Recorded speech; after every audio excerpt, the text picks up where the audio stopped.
하나님 감사합니다. 이 시간 우리에게 생명의 양식을 주심을 감사드립니다. 주의 말씀을 들을 때에 우리의 마음을 좋은 바과 같게 하여 주옵시고, 지혜와 계시형 되신 성령 하나님께서 우리를 감화감동시켜 주셔서 하나님 말씀을 하나님의 음성으로 들을 수 있도록 도와주시고, 또 그 말씀이 우리의 신비에 선명하게 새겨질 수 있도록 은혜를 베풀어 주시옵소서. 우둔하고 부족한 종의 입술을 성령 하나님 주관하셔서 하나님의 도구로만 사용하여 주옵시고, 이 시간을 통해 우리 모두가 하나님의 말씀의 은혜를 함께 경험하며 하나님의 마음을 깨달으며 하나님의 뜻을 분별하고 우리의 삶을 하나님의 말씀에 비추어서 결단할 수 있는 귀한 시간 되게 하여 주시옵소서. 하나님의 은혜에 감사하여 귀한 예물 드린 손길도 있습니다. 그 마음 하나님께서 꼭 기억하여 주시고, 이 땅에 살아가는 모든 삶 가운데 하나님이 함께 하시는 놀라운 증거들을 허락하여 주시옵소서. 이 시간 오직 하나님께 모든 영광을 돌려드리며 예수님의 이름으로 간절히 기도드립니다. 아멘. 오늘은 시편 31편 세 번째 시간입니다. 제가 오전 예배 때에 시편 31편 오늘 몇 번째 시간일까요? 라고 질문을 드렸는데 다들 대답을 비밀로 하시더라고요. 그래서 제가 약간 마음에 상처를 받고 아예 제가 공개를 하는 겁니다. 오늘은 시편 31편의 세 번째 시간이고, 오늘은 봉독한 말씀 중에 18절 말씀까지만 함께 살펴보려고 합니다. 거듭 말씀드리지만 이 시편 31편은 시편의 분류상 탄식시에 해당됩니다. 탄식하는 내용이란 것이죠. 다윗이라는 하나님의 한 사람이 이 땅에서 만나는 여러 가지 어려움과 문제들 속에서 탄식하고 있다라는 것입니다. 그런데 이 다윗의 탄식 속에서 우리가 놓치지 말아야 될 사실이 두 가지가 있습니다. 먼저는 그가 탄식을 하여도 하나님 앞에서 탄식하고 있다는 것입니다. 즉 그냥 개인의 푸념이 아니란 것이죠. 아무런 의미 없는 탄식이 아니란 것입니다. 그 탄식에 분명한 대상이 있다는 것이죠. 하나님을 향하여 탄식하고 있다는 것입니다. 그렇기 때문에 이 탄식은 단순한 탄식이 아니라 하나님을 향한, 하나님을 믿고 의지한다는 믿음의 고백이고, 동시에 하나님을 향한 간절한 기도라는 것을 우리는 기억해야 하는 것이죠. 다음으로 이 탄식에 대해서 우리가 기억할 것은 다윗은 이 탄식의 자리에만 머물러 있지 않다는 것입니다. 그는 하나님 앞에서 하나님을 향한 이 탄식의 시간을 통해서 조금씩 믿음의 자리로, 더 확신의 자리로, 또 탄식이 아닌 기쁨과 감사와 확신으로 가득 찬 그 찬양의 자리로 나아가고 있다는 것입니다. 오늘 이 시간을 통해서 우리의 모든 탄식이 하나님을 향한 기도가 되어지기를 주님의 이름으로 축복합니다. 그리고 혹 우리가 지금 그 탄식의 자리 위에 서 있다면 오늘 이 시간을 통하여 하나님을 향한 분명한 믿음의 자리, 그리고 하나님을 향한 찬양의 자리로 나아가게 되는 하나님의 은혜가 있기를 간절히 소망합니다. 우리는 지난 시간에 1절부터 13절까지 말씀을 통하여 다윗이 큰 어려움 가운데 있음을 살펴보았습니다. 자신의 대적들과 특별히 사람의 문제로 그가 큰 고통 중에 있음을 고백하는 것을 볼 수가 있었던 것이죠. 즉 다윗 자신에게는 지금 많은 문제가 있었다는 것입니다. 그래서 그 속에서 그는 그 자신의 몸도 마음도 영혼도 상하였노라 라고 고백하고 있었습니다. 지금의 이 상황이 너무나도 힘들고 어렵다고, 또 고통스럽더라고 그는 고백했던 것이죠. 이런 힘든 상황, 이런 고통의 상황 가운데서 오늘 다윗은 놀라운 신앙의 고백을 하고 있습니다. 오늘 14절 말씀을 우리 함께 한 번 더 봉독하도록 하겠습니다. 여호와여, 그러하여도 나는 주께 의지하고 말하기를 주는 내 하나님이시라 하였나이다. 아멘. 다윗 그가 어떤 고백을 하고 있습니까?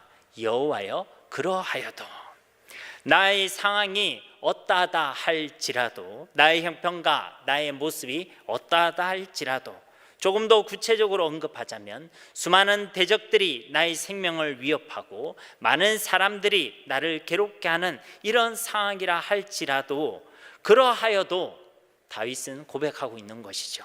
나는 오직 여호와 하나님을 의지합니다. 그러하여도 나는 하나님을 나의 주, 나의 하나님이라고 고백합니다 라고 고백하고 있는 것입니다. 정말로 멋지고 놀라운 고백이 아닙니까? 이 놀라운 고백과 신앙이 바로 우리의 고백과 신앙이 되어지기를 간절히 소망합니다. 이런 다윗의 고백은 우리 구약에 있는 한 인물의 또 인물들의 고백을 생각하게 합니다. 바로 다니엘의 세 친구의 고백이죠.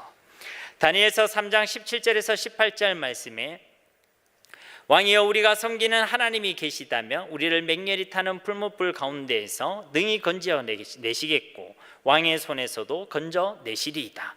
그렇게 하지 아니하실지라도 왕이여 우리가 왕의 신들을 섬기지 아니하고 왕이 세우신 금신상에게 절하지도 아니할 줄을 아옵소서. 다니엘의 세 친구들이 무엇이라고 고백하고 있습니까? 어떠한 상황 가운데서도, 어떠한 환경 가운데서도, 어떠한 결과 가운데서도 우리는 하나님이 아닌 다른 것을 숭배하지 않겠습니다. 오직 하나님만을 섬기겠습니다 라고 고백하고 있는 것입니다.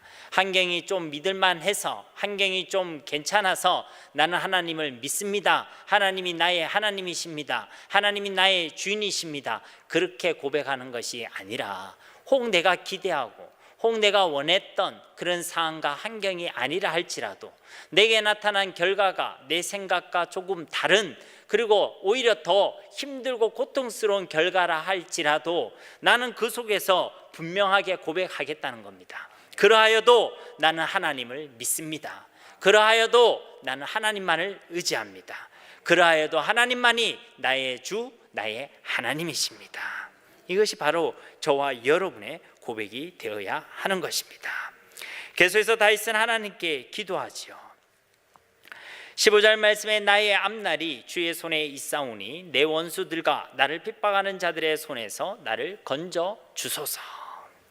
15절 말씀을 자세히 보면 두 손이라는 표현이 나옵니다. 손이 등장하는데 두 가지 손이 등장한다는 것이죠. 그리고 그 손을 통해서 다윗이 현재 놓여진 그 두 상황을 설명해 주고 있습니다. 두 손이라는 것은 어떤 것입니까? 주의 손이 있고 또 그의 원수들, 그의 대적들의 손이 등장하지요. 이 손을 통해 다윗이 놓인 두 상황이 설명되어지고 있습니다. 하나의 상황은 무엇입니까? 그가 주의 손에 있다는 것이고, 다른 하나의 상황은 그가 그의 원수들과 그를 핍박하는 자들의 손에 있다는 것입니다. 하나는 하나님의 손에 있다는 고백이고, 또 하나는 원수들로 인한 그 위기의 손에 있다라고 이야기하고 있는 것입니다. 이 두 가지 상황 중에 어느 게 진짜 사실이겠습니까? 저는 이 두 가지 표현을 이렇게 표현하고 싶습니다. 하나는 현실 속에서의 나의 상황, 또 다른 하나는 말씀 속에서의 나의 상황이라는 겁니다. 이것은 영적 사실이라고 표현할 수도 있겠죠. 즉 그가 원수들과 그를 핍박하는 자들의 손에 있다는 것은 지금 다윗이 경험하고 있는 현실 속에서의 다윗의 상황입니다. 그렇죠. 그리고 그가 하나님의 손에 있다는 이 상황은 지금 다윗이 경험하고 있는 말씀 속에, 영적 사실 속에 놓여진 다윗의 상황이란 것입니다. 둘 다 틀림없이 다윗이 경험하고 있는 현재의 상황은 맞습니다. 그런데 우리가 바라보고 믿어야 될 진짜 사실은 무엇이겠습니까? 바로 후자, 말씀 속에서의 나의 상황을 우리는 보고 믿어야 하는 것입니다.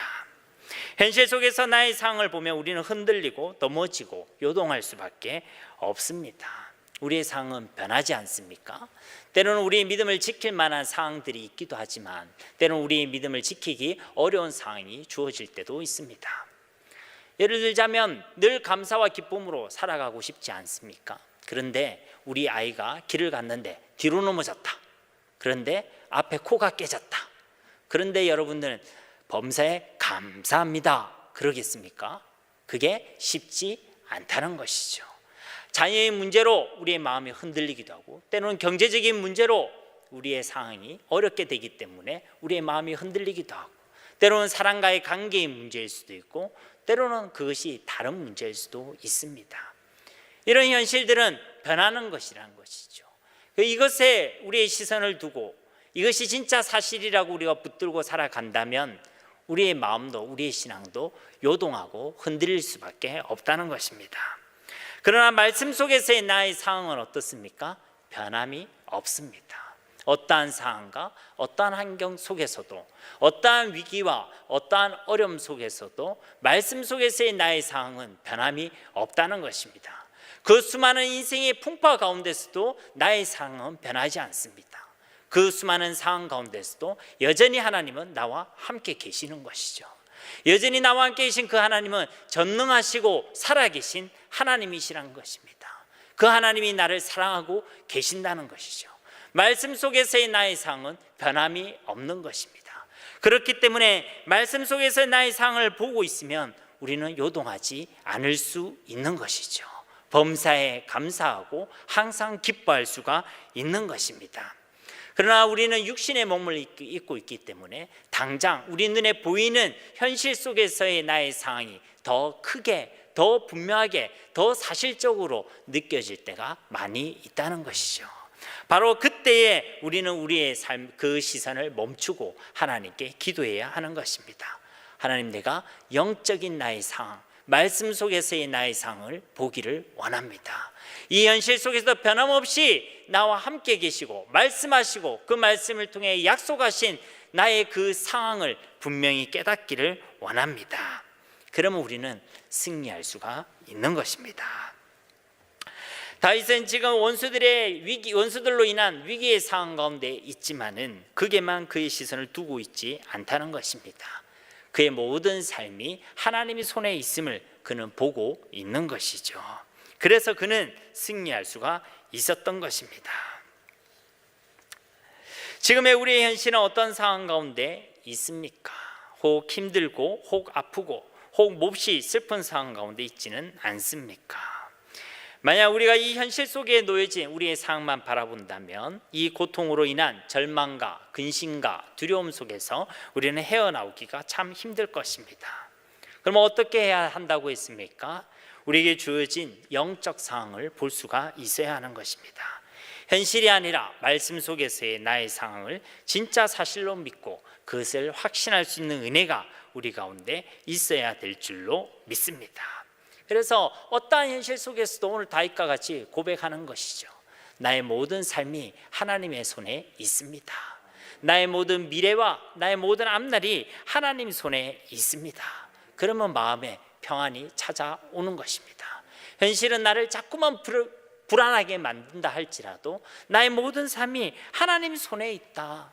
나의 환경과 나의 상황이 실패로 보이는 그런 상황이라 할지라도 지금 이 상황은 하나님 손에서 이루어지고 있는 일들이다. 그러면 그 안에서 평안을 누릴 수가 있는 것입니다.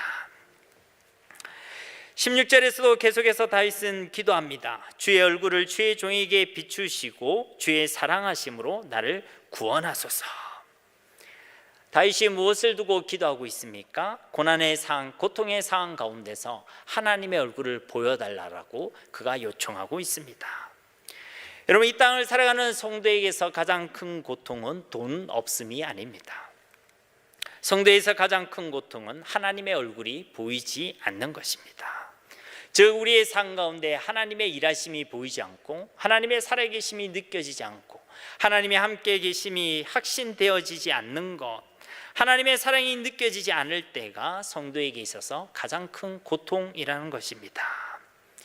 여러분, 엄마가 보이지 않으므로, 엄마가 자신을 떠남으로 인해서 우는 아이를 본 적이 있습니까?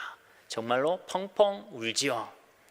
몹시 불안해하며 두려워하며 그리워하며 또 다시 보고 싶은 마음으로 아기는 펑펑 우는 것입니다. 이것은 당연한 것이죠. 만약 우리의 삶 가운데 하나님의 얼굴이 보이지 않는데 아무렇지도 않다, 그것이 이상한 것입니다. 나의 삶 가운데 하나님이 보이지 않은데 괜찮은 것처럼 살아가고 있다. 나의 삶 가운데 하나님이 함께 계시 확신되지 않는데도 내 마음이 평안하다, 그것이 이상하다는 것이죠. 그것이 나의 영이 병든 신호인 것입니다. 우리의 삶 가운데 하나님의 얼굴이 보이지 않으면 우리 역시도 불안하고 두렵고 고통스러운 것이 당연하다는 것입니다. 때로는 우리가 경험하고 있는 여러 가지 고통의 상황, 여러 가지 문제들로 인하여 우리가 그 하나님의 얼굴을 보지 못할 때가 많이 있습니다. 문제가 더 크게 보이고 그 문제가 하나님의 얼굴을 가리우기 때문에 그런 것이죠. 바로 그때 우리는 오늘 이 다윗의 마음으로 정말 부모가 보이지 않음으로 울고 있는 어린아이와 같은 그 심정으로 하나님께 간절히 기도해야 할 것입니다. 하나님, 하나님의 얼굴을 제게 보여주십시오. 이 고통의 상황과 이 문제들 속에서도 제가 하나님의 얼굴을 보기를 원합니다. 이것이 저와 여러분의 기도가 되어야 할 줄 믿습니다. 우리의 삶 가운데 하나님의 얼굴을 마주하며 그렇게 하나님과 함께하는 것은 진짜 축복입니다. 하나님이 우리와 함께 계심을 알고 그것을 확신하는 것이야말로 진짜 복이라는 것입니다. 제가 뉴라이프를 하면서 뉴라이프 때 그런 질문을 드린 적이 있습니다. 여러분은 행복하십니까? 여러분도 한번 생각해 보십시오. 여러분 행복하십니까? 1번 행복하다. 2번 행복할 때도 있고 불행할 때도 있다. 3번 목사님 저는 완전 불행합니다. 여러분 어디에 손을 드시겠습니까? 자, 1번 행복하다. 2번 행복할 때도 있고 불행할 때도 있다. 3번 나는 불행하다. 네. 저는 한때 그 2번의 대답에 오랜 기간 머물러 있었을 때가 있습니다. 제 삶을 보니 행복할 때도 있고 안 행복할 때도 있더라고요. 그래서 저는 예수님 믿으면 항상 기쁘고 범사에 감사하다 그렇게 했는데 뭔가 이게 저랑 안 맞는 그런 좀 이질감이라 해야 될까요? 그런 것을 느낄 때가 있었습니다. 어느 날 제가 말씀을 통해 개인적으로 기도하는 시간에 제가 행복했다라고 고백했던 시간들을 돌아보았습니다. 근데 놀랍게도 제가 환경과 상황이 참 괜찮을 때 행복했다 이런 것이 아니더라고요. 그럼 환경과 상황이 어려웠을 때 내가 불행했다 이것도 아니더라고요. 환경과 상황과 상관없이 제가 불행했을 때도 있고 또 행복하다라고 고백할 때도 있었다라는 것을 알게 되었습니다. 그러면 나는 도대체 언제 그 행복을 느끼고 있었는가? 그것을 고민해 보니까 제게 딱 하나의 답이 생기더라고요. 하나님이 나와 함께 계심을 내가 확신하고 믿고 있을 때에 나는 단 한 번도 불행하다고 이야기한 적이 없었구나. 그리고 제가 만나는 모든 사람들이 하나님의 은혜 가운데 하나님이 함께 계심을 확신하고 누리고 있을 때 불행하다고 이야기하는 사람도 한 번도 본 적이 없구나. 내 개인이 하나님이 나와 함께 계시는 것을 내가 확신하지 못하고 내가 잊어버리고 내가 그것을 누리지 못하니까 내가 잠깐 속아서 불행하다라고 생각했을 뿐이지 여전히 하나님 나와 함께 계셨는데 그것을 내가 확신할 때는 나는 환경과 상황을 초월하여 나는 행복하다라고 고백할 수 있었구나. 여러분 우리의 삶 가운데 하나님의 얼굴을 마주한다는 것은 그 때문에 정말로 진짜 우리에게 복이 되는 것입니다. 민수기 6장 24절 이하에도 구약의 축도라는 말씀이 잘 나오죠. 그 축복의 내용이 무엇입니까? 여호와께서 그의 얼굴을 당신에게 비추어 주시기를 축복합니다. 여호와 하나님께서 그의 얼굴을 당신에게로 향하여 주시기를 축복합니다. 하나님의 얼굴을 바라보고 마주하는 것이 복이다라고 말씀하고 있는 것입니다. 임마누엘, 우리에게 주신 하나님의 은혜와 복인 줄 믿습니다. 이것을 누리는 자는 일평생 행복하다라고 고백하게 될 것입니다. 모든 상황과 환경을 초월하여 나와 함께 계신 하나님을 확신할 때 그 하나님의 얼굴을 마주하며 살아갈 때 우리는 참된 행복을 누리게 될 줄로 믿습니다. 오늘 이 다윗이 주의 얼굴을 주의 종에게 비춰달라라고 기도하면서 이 주의 종이라고 자신을 표현하고 있습니다. 자신을 낮추어 이야기하는 것이죠. 그가 낮고 가난한 마음으로 하나님께 나아가고 있다는 것입니다. 동시에 하나님이 자신의 주인임을 고백하고 있는 것이죠. 이것은 정말 하나님께서 기뻐하시는 고백입니다. 성경 곳곳에 주라는 표현이 나와 있죠. 이 고백을 거부하고 하나님의 자리에 올라서서 자신이 주인이 되려고 했던 것이 바로 우리 인생들의 근본적인 제약이고 본질적인 실패가 아니겠습니까? 다시 말해 하나님이 아니라 내가 주인이 되려고 했던 것, 그것이 바로 우리 인생들의 근본적인 문제, 그리고 제약과 실패였다는 것입니다. 그렇기 때문에 예수님을 믿는다는 것은, 또 우리가 하나님과의 관계가 온전히 회복된다는 것은 무엇입니까? 예수님을 나의 주로 믿는 것입니다. 예수님이 나의 주인이라고 고백하는 것이죠. 많은 사람들은 어려움과 위기를 만나면 자꾸만 자기가 그것을 해결하려고 합니다. 어쩌면 지금 우리 역시도 우리가 주인이 되어져서 우리가 지금 경험하고 있는 그 문제를 해결하기 위하여 우리 힘과 우리 노력으로만 아등바등 거리고 있을 수도 있습니다. 이 말은 문제를 해결하려고 하는 우리의 노력과 우리의 열심이 잘못되었다 이야기를 하는 것이 결코 아닙니다. 그 노력 속에, 그리고 그 노력 이전에 하나님에 대한 바른 신앙의 고백이 없다는 것, 하나님에 대한 인식이 없었다라는 것이 바로 문제가 되는 것입니다. 마치 하나님이 없는 것처럼 자기 노력으로만 그 문제를 해결하려고 하는 것, 마치 하나님이 아무런 능력도 없는 것처럼 자신의 힘으로만 그 문제를 해결하려고 하는 것, 마치 하나님께서 나와 함께 계시지 않는 것처럼 자신의 열심으로만 그것을 해내려고 하는 것, 마치 내가 내 인생의 주인인 것처럼 자기가 계획하고 자기가 방법을 생각해서 자기 방법대로 자기 마음대로 선택하고 결정하고 수고하고 애쓰는 것, 그렇게 하나님 없이 하나님을 잊은 채로 자기가 그 문제를 해결하는 것, 그것이 바로 문제라는 것이죠. 이것은 결코 하나님께서 기뻐하시는 것이 아닙니다. 어떻게 해야 되겠습니까? 먼저는 그 문제 속에서도 하나님이 우리의 주인이 되심을 인정하고 고백해야 될 줄 믿습니다. 이 문제 속에서도 하나님이 주인이십니다. 이 문제 역시도 하나님 손안에 있습니다. 이 문제 속에서도 여전히 하나님은 살아 계십니다. 이 어려움과 이 고난의 시간 속에서도 하나님은 나와 함께 계십니다.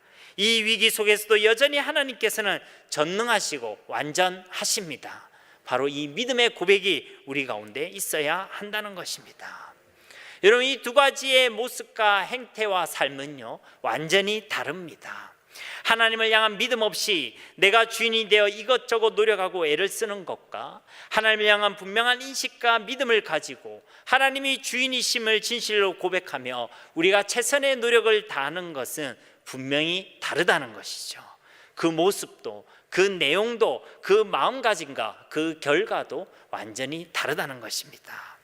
우리는 어찌해야 되겠습니까? 하나님이 우리의 주인이심을 고백해야 될 줄 믿습니다.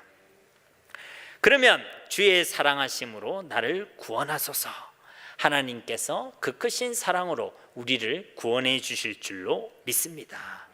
여러분, 고난의 상황 가운데 우리가 잊지 말아야 될 사실이 있습니다. 사실 우리가 고난의 상황이 아니라 할지라도 이 사실을 잊어서는 안 되겠죠. 그러나 특별히 고난의 상황 가운데서도 우리가 잊지 말아야 될 사실이 있습니다. 그것은 무엇이냐면 하나님께서 나를 사랑하여 주신다는 것입니다.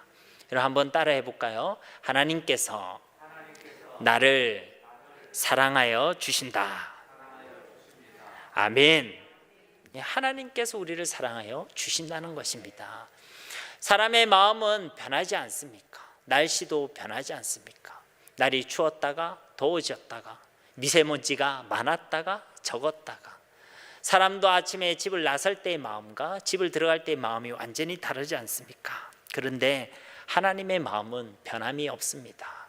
하나님 여전히 우리를 사랑하고 계시는 것입니다.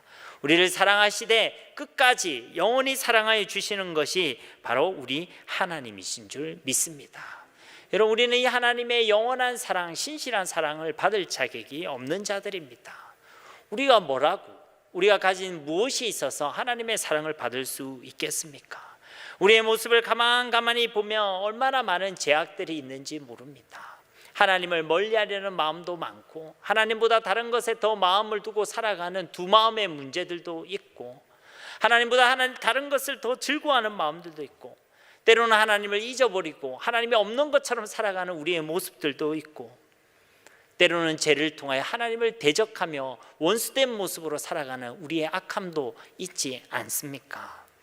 그런데 우리가 무엇이라고 하나님의 이 영원한 사랑을 받을 수 있다는 것입니까? 그냥 하나님의 은혜인 줄 믿습니다. 이런 자격 없는 우리를 하나님께서 사랑하여 주시는 것입니다. 제 많은 우리 인생을 위해 예수 그리스도를 이 땅에 보내셔서 우리를 위해 죽기까지 하셔 하나님의 그 크신 사랑을 우리 가운데 확정해 주신 줄로 믿습니다. 이 하나님의 사랑이야말로 하나님께서 우리를 반드시 구원하여 주신다는 분명한 확신의 근거가 되는 줄 믿습니다. 하나님이 나를 사랑하시니까 이것이 바로 하나님 나를 구원하시고 나를 건져내신다는 사실에 대한 가장 확실한 근거가 된다라는 것입니다. 여러분도 여러분의 사랑하는 자녀를 끝까지 지켜내지 않겠습니까? 불구덩이 속에서도 자신의 자녀를 안고 자신의 목숨을 다할 때까지 아이를 지키는 모습은 우리에게 큰 감동이 되지 않습니까? 사람도 그렇게 하는데 하나님이 우리를 버리시겠습니까? 하나님 우리와 함께 계시고 영원한 사랑으로 우리를 사랑하여 주시는 줄 믿습니다.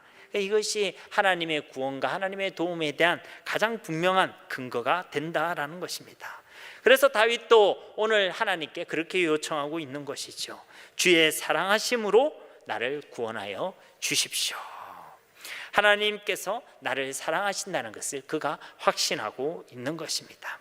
어떠한 상황 가운데서도 하나님께서 나를 사랑하여 주신다는 사실을 잊지 마시기 바랍니다. 그 사랑을 의지하고 그 사랑을 근거로 하여 언제든지 하나님 앞에 나아가시기 바랍니다. 하나님께서는 그 사랑하심으로 우리를 도우시고 우리를 건져주시고 우리를 구원해 주실 줄 믿습니다. 17절과 18절 말씀에서도 다윗의 기도는 계속되고 있습니다. 여호와여 내가 주를 불렀사오니 나를 부끄럽게 하지 마시고 악인들을 부끄럽게 하사 스올에서 잠잠하게 하소서. 여호와여 내가 주를 불렀사오니 거듭 말씀드리지만 위기의 날에 다윗은 여호와 하나님의 이름을 부르고 있습니다. 불렀다라는 이 히브리어 동사 원형은 부르짖다, 기도하다라는 의미를 가진 카라라는 동사입니다. 저 위기의 날에 다윗은 하나님을 부르짖고 있는 것입니다. 하나님께 간절히 기도하고 있다는 것입니다. 하나님을 믿고 하나님을 의지하고 하나님께 소망을 두고 있다는 것입니다. 그리고 이어서 다윗은 나를 부끄럽게 하지 마소서라고 이야기하는 것이죠. 그렇게 하나님을 믿고 있는데, 그렇게 하나님을 의지하고 있는데, 그렇게 하나님께 부르짖고 있는데, 그렇게 하나님께 소망을 두고 있는데 그런 나를 부끄럽게 하지 말라, 부끄럽지 않게 해달라라고 그가 요청하고 있는 것입니다. 즉 하나님을 믿고 의지하며 하나님께 소망을 두는 그 삶이 결코 헛되지 않음을 하나님께서 증명해 달라라고 그가 간절히 기도하고 있는 것이죠. 사랑하는 여러분, 하나님께서는 우리를 결코 부끄럽게 하시는 분이 아니십니다. 여러분, 우리가 사람을 만나면 악수를 하지 않습니까? 이렇게 손을 내밉니다. 코로나이기 때문에 악수를 조금 거부하시는 분도 있기 때문에 주먹을 이렇게 내밀지요. 근데 이 주먹을 내밀 때 잘 내밀어야 됩니다. 이렇게 안 내밀고 이렇게 내밀면 어감이 좀 다르지요. 그러니까 이렇게 악수를 하면요, 사람들의 상황들이 다 다르지 않습니까? 못 볼 수도 있고 아니면 그날따라 바쁠 수도 있고, 때로는 악수를 하고 손을 내밀었는데 그냥 쌩 하고 지나갈 때가 있습니다. 그때 남은 이 손 어떻습니까? 어떻습니까? 부끄럽죠. 손 부끄럽다.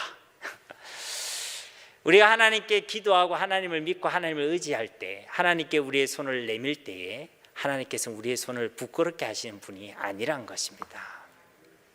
물론 세상은 이런 우리를 미련하다 하고 어리석다 하며 우리를 비웃을 수도 있습니다.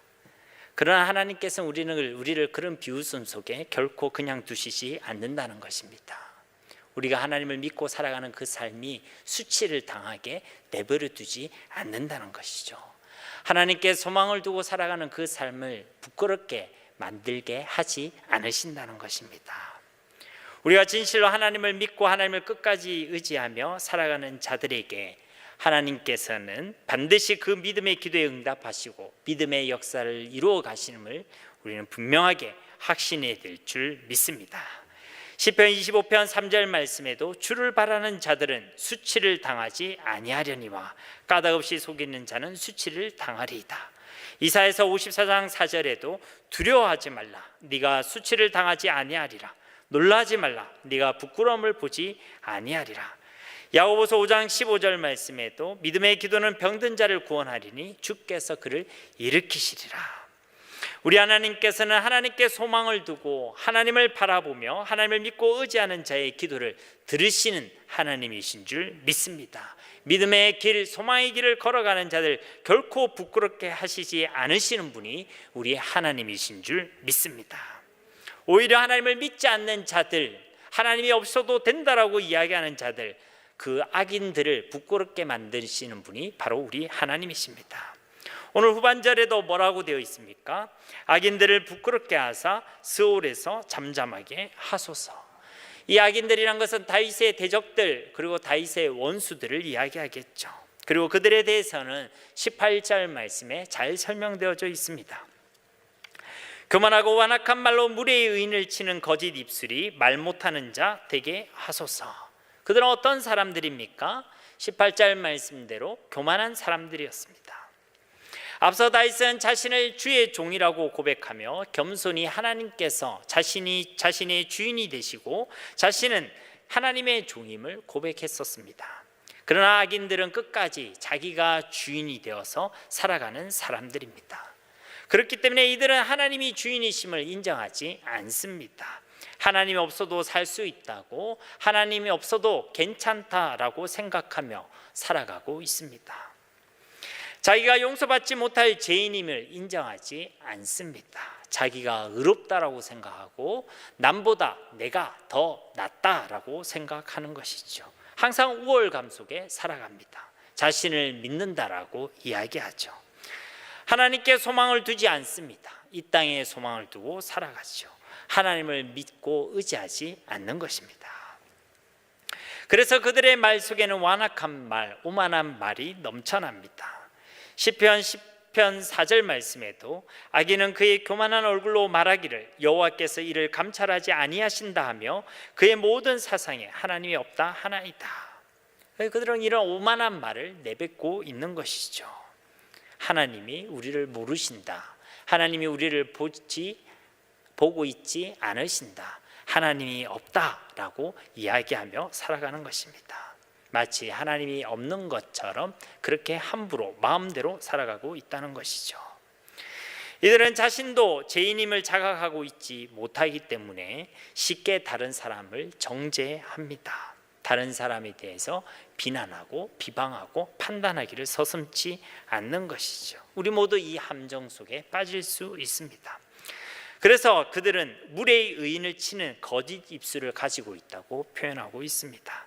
자꾸만 다른 사람을 친다는 것이죠. 무례이라는 말은 존중과 사랑이 그 속에 없다는 것입니다. 그리고 이 무례한 말의 본질 속에는 바로 교만함이 자리 잡고 있는 것이죠. 즉 남을 나보다 낮게 여기는 겸손과 존경과 사랑이 그 말 속에는 없다는 것입니다. 그렇게 사랑이 없는 말, 무례한 말을 쏟아내니 당연히 그 말들은 사람을 치는 말이 되게 되는 것입니다. 그럼 사람을 치면 어떻겠습니까? 아프겠죠.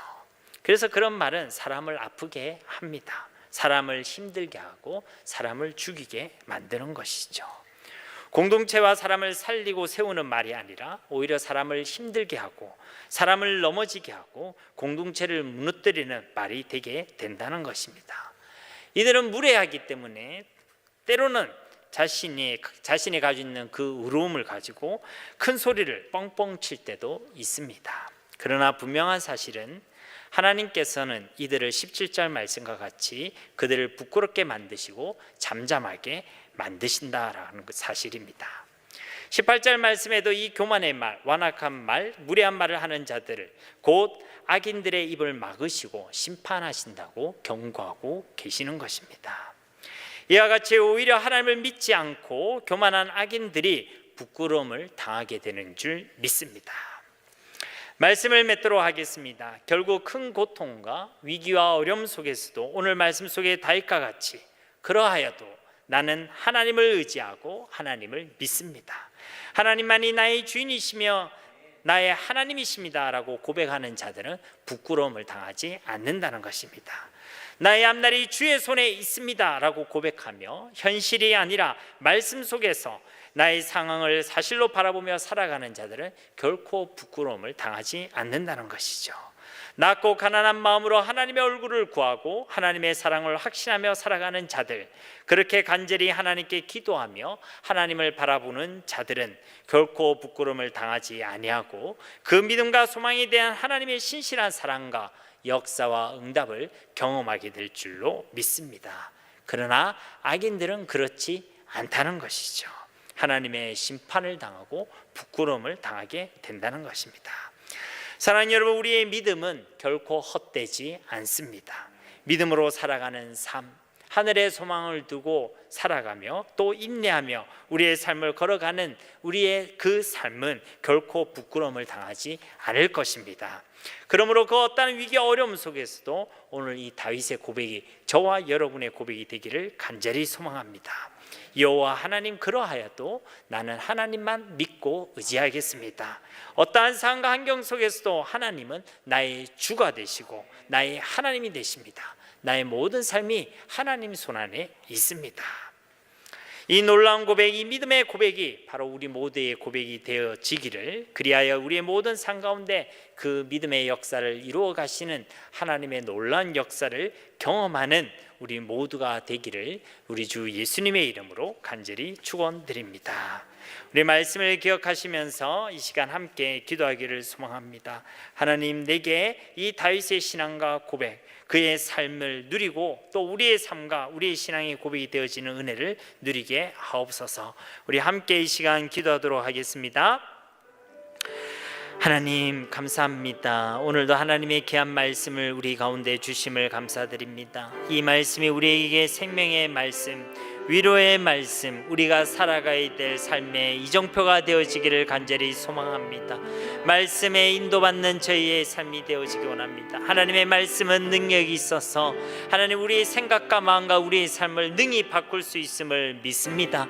하나님, 이 말씀이 우리 가운데 하나님의 크신 능력으로 나타나게 하여 주시옵소서. 우리의 삶 가운데도 여전히 어려움과 또 고통과 또 위기와 또 아픈 일들이 많이 있습니다.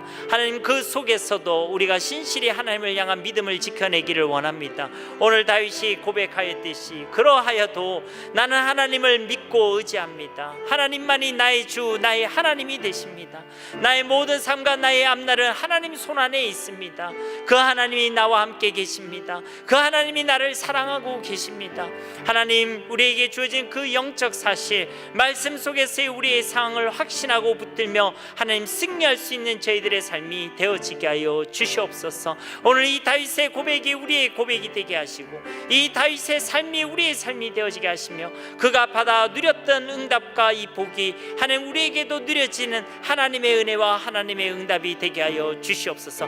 많은 상황이 우리 가운데 있다 할지라도 승리하는 우리의 삶 되게 하옵소서. 세상이 흔들 수 없는 평안을 누리는 우리의 삶이 되게 하여 주시옵소서. 하나님의 그 크신 사랑하심으로 우리를 구원하시고 우리를 건져내시며 우리를 도우시는 하나님의 크신 능력을 경험하게 하여 주시옵소서. 우리 가운데 역사하실 하나님을 기대합니다. 감사드리며 예수님의 이름으로 간절히 기도드립니다.